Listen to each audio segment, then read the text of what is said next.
Now let's consider the 7 principles of Unitarian Universalist faith.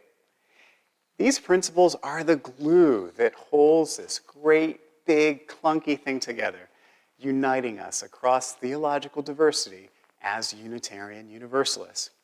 This beautifully calligraphied poster is our 7 principles. These principles help us to decide who we are going to be. The 20th century African-American Unitarian and civil rights activist Whitney Young wrote these words: "Instead of an asset, religion has been a liability in the struggle for social reform. The church, until recently, anesthetized one of the major forces of social change, the American conscience.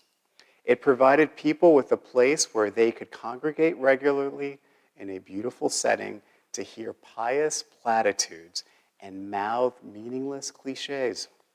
Then it turned them loose to discriminate against their fellow humans the other 6 9/10 days of the week. The church must decide what it's going to do and what it is going to be." Those were his words.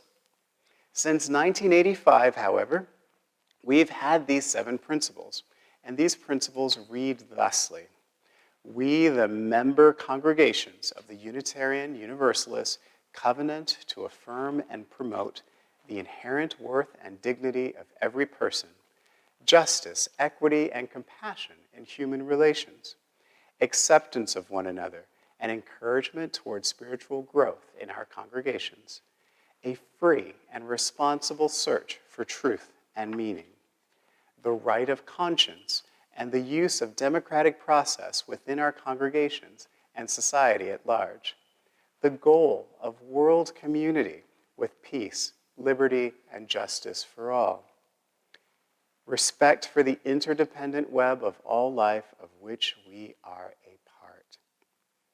It is important to remember that these 7 principles were not revealed to us by some ancient or revered teacher from antiquity. They were not carved into stone by any unseen hand or inscribed onto golden tablets somewhere here in the New World. Rather, they took their tone and shape in committees. They were written and rewritten after ample discussion and debate.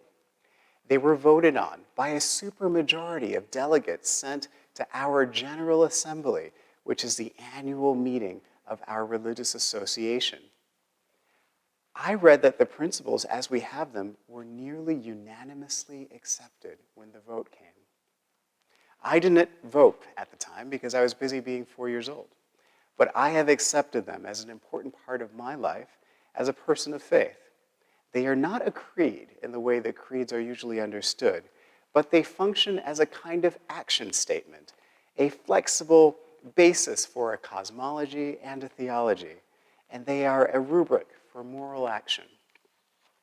Some Unitarian Universalists will recall an earlier version of the principles developed in a much more contentious process back in 1961, when the Unitarians and the Universalists first came together to form the Unitarian Universalist Association. The principles that were developed at that time were rendered obsolete by language that is understood to be sexist today. But they're not very different from the 7 principles that we currently have, and I'll read them for you.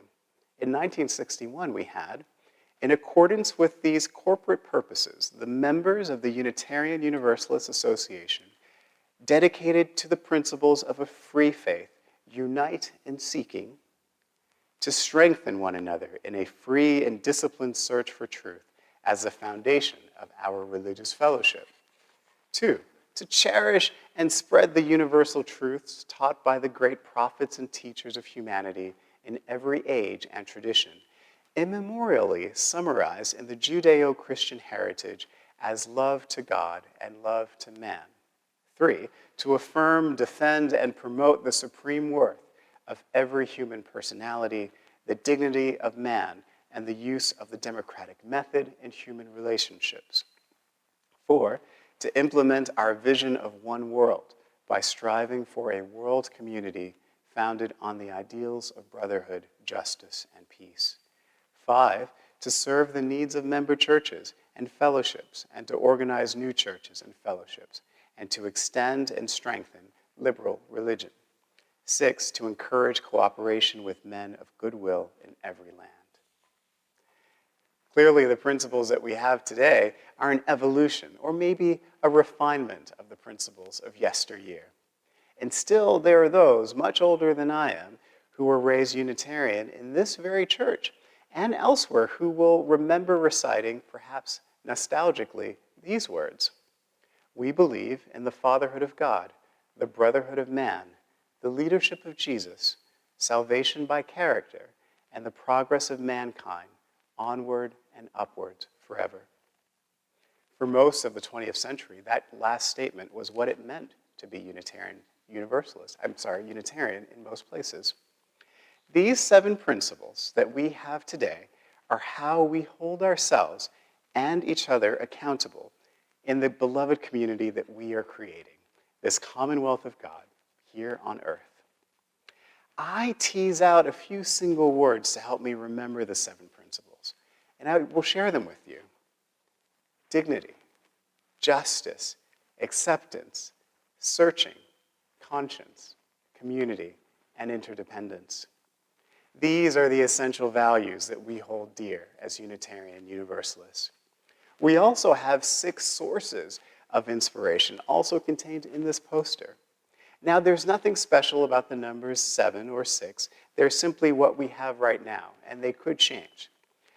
These sources of our faith are mystery and wonder, the actions of prophetic people, the wisdom of the world religions, Jewish and Christian teachings, the philosophical teachings and results of science, and earth-honoring practices.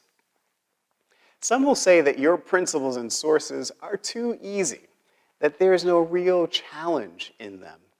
Anyone could believe these and probably already does.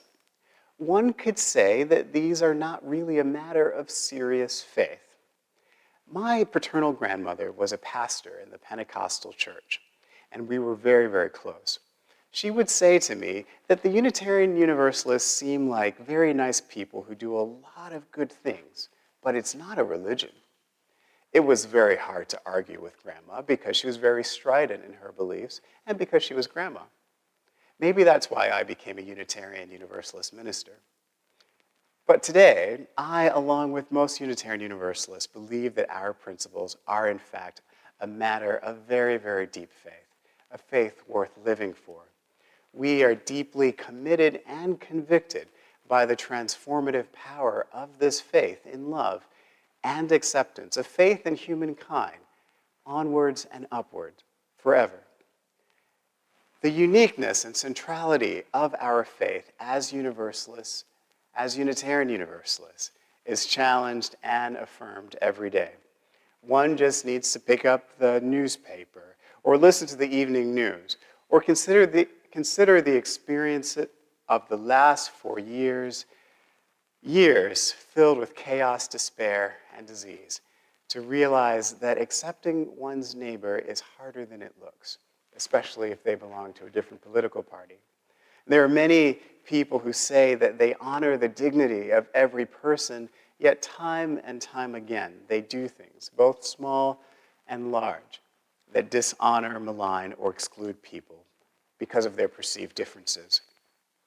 And one does not have to go very far to see that honoring the web of life and our interdependence is a very hard value to live out in daily practice, despite our best intentions, given the array of bad choices that we have for food, for transportation, for clothing, and other consumer items. These principles, these 7 principles, are a matter of very, very deep faith, a faith that calls us again and again to transformation, acceptance, and forgiveness. These principles are special to us. And there you have it, this long and winding journey of faith, a story of a religious tradition still evolving from Puritan roots, rising up with post-Christian and humanistic branches. Our Unitarianism speaks to the radical oneness of human experience. Our universalism seeks out the truth in its many expressions, one source and one shared destiny. This is the history of Unitarian Universalism in 5 objects, and these objects are all found at the Unitarian Universalist Society of Grafton and Upton. I hope you enjoyed this presentation, and I look forward to welcoming you here in person. I'm eager to show you the rest of our beautiful meeting house and to share all that we have to offer you and your family. You are invited to join us one Sunday morning at 10 o'clock, either online or in person, and I hope that you'll come. Goodbye.